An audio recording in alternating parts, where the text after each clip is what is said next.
সকাল থেকে যাবে কোথায়? নদিয়া, আমার বাড়ি, মানে আমার বাবার বাড়ি, মানে আমার বাড়ি। খাটের মাটির অবস্থা খারাপ করে রেখেছে। বাবার বাড়ি যাবে, এই জন্য এই যে ব্যাগ গোছাচ্ছে। হ্যাঁ, আর তার কাছে দেখো কতটা হ্যাপি। বাবা, এদিকে ঘুমও পাচ্ছে, অনেক দেরি হয়ে গেল না, তাড়াতাড়ি উঠতে হবে। ঘুমাতে দিচ্ছে না। সো এভরিওয়ান, আমরা এখন বেরিয়ে পড়েছি। আর এখন বাজে কটা? 5:30টাও বাজেনি সকাল। আর আমাদের 6:30টায় ট্রেন আছে। আমাদের এখান থেকে যেতে হাফ ঘন্টার বেশি টাইম লাগে।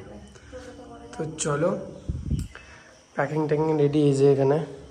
আর তো চলো একদম স্টেশনে গিয়ে দেখা হচ্ছে তোমাদের সঙ্গে। তো চলো স্টেশনে গিয়ে কথা হচ্ছে। চলো চলো চলো, তাড়াতাড়ি চলো, তাড়াতাড়ি।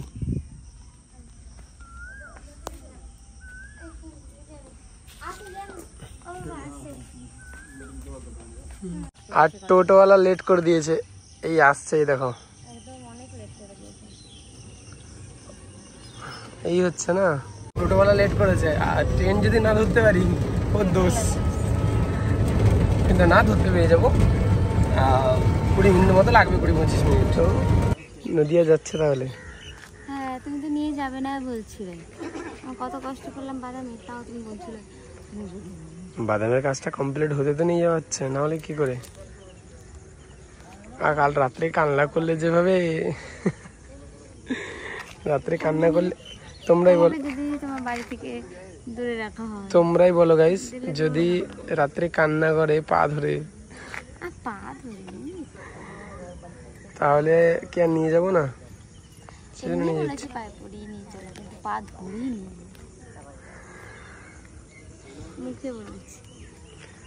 ঠিক আছে, চলো।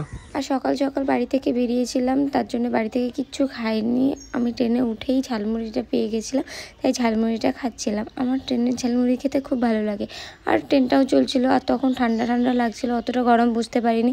আর ঠান্ডাটা পেয়ে আমি ঘুমিয়ে গেছিলাম। আর এমনিতে সত্যি কথা বলতে আমি ট্রেনে জার্নি করতে পারি না, ট্রেনে বাসে আমি কিছুতেই পারি না। ওর জন্য আমি ট্রেনে উঠলেই ঘুমিয়ে পড়ি, মানে ভয় লাগে যদি কিছু হয় ওর জন্য। তারপরে তো সেই ট্রেনটা 2 ঘন্টা লেট, আর এত গরম। তোমার পৌঁছানোর কথা 9:30, 11:20। বুঝতে পারছো কত লেট ট্রেনটা? অনেক লেট, অনেক। তো চলো যাই হোক, পৌঁছে গেছি হাওড়াতে। রিয়ার অবস্থা খারাপ, তো এমনি যেখানে গেলে ডাউন হয়ে যায়, একদম অবস্থা খারাপ। তো কি যাবে না তুমি? একটু রেস্ট নেবে? আচ্ছা ঠিক আছে, চলো। রিয়ার অবস্থা দেখতে পাচ্ছ, বাট বাপের বাড়ি যাচ্ছে তো সেই জন্য ঠিকঠাক আছে, সতেজ, মানে মনের দিক দিয়ে সতেজ আছে। বাদ বাকি দেখো তার অবস্থাটা নেই, একদম জরাজীর্ণ হয়ে গেছে। এইটুকু কষ্ট তো করতে হবে, বাপের বাড়ি যেতে হলে এইটুকু কষ্ট করতে হবে।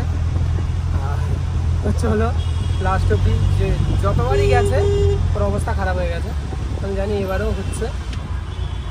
চলো দেখা যাক কী হয়, কত অব্দি পৌঁছায়। অনেক কষ্ট করে পৌঁছে গেলাম হাওড়া। আর হাওড়া ব্রিজ ক্রস করেই শিয়ালদা যেতে হয়, তোমরা সবাই জানো। তারপরে আমরা পৌঁছে গেলাম শিয়ালদা। আমার মনে একটা আনন্দ কাজ করছিল, কিন্তু আমার জন্য যে অত বড় একটা বিপদ বা অত বড় একটা মানে খারাপ জিনিস অপেক্ষা করে আছে আমি একদম বুঝতে পারিনি। এত ভিড় ছিল, কারণ সমস্ত ট্রেন ক্যান্সেল ছিল শিয়ালদা থেকে। আর আমরা যে ট্রেনটায় উঠেছিলাম ওর জন্যে মানুষ ওই ট্রেনটাই বেশি উঠছিল। আর ওই ট্রেনটা যে এত ঘন্টা লেট হবে আমি একদম বুঝতে পারিনি, প্রচুর ঘন্টা। মনে হচ্ছে আমি প্রায় আমরা 5টায় বেরিয়েছিলাম, এখন বাজে 2টো। আর এত ভিড়, তোমাদেরকে ভিড়টা দেখাবো। ভিড়ের অবস্থা খারাপ একদম।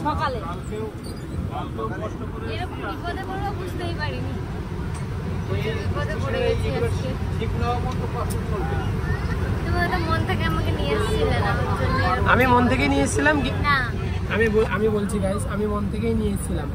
এবারে আমি ব্যাপারটা বলি, আমি ওকে বলেছিলাম যে একটা দিন ওয়েট করে যাবো, বাট ও কি বলছে যে না আজকেই চলো। ঠিক আছে চলো।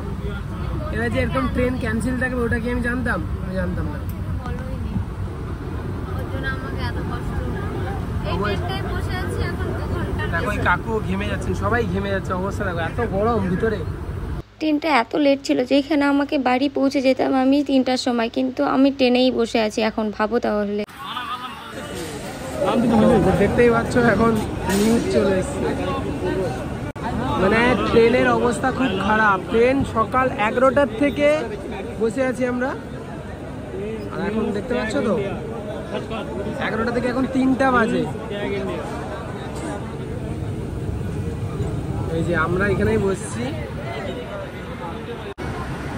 সেম প্রবলেম পুরা এখান থেকে নিয়ে পুরো।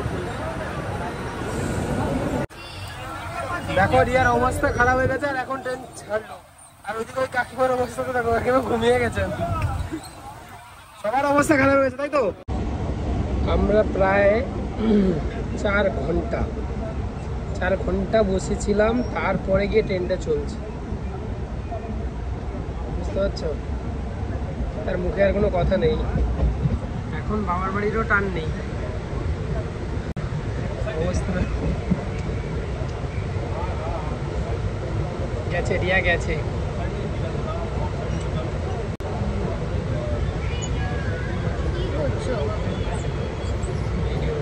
ফাইনালি পৌঁছে গেলাম বগুলা, আর একটা স্বস্তির নিঃশ্বাস নিচ্ছিলাম যে না আমি এলাম।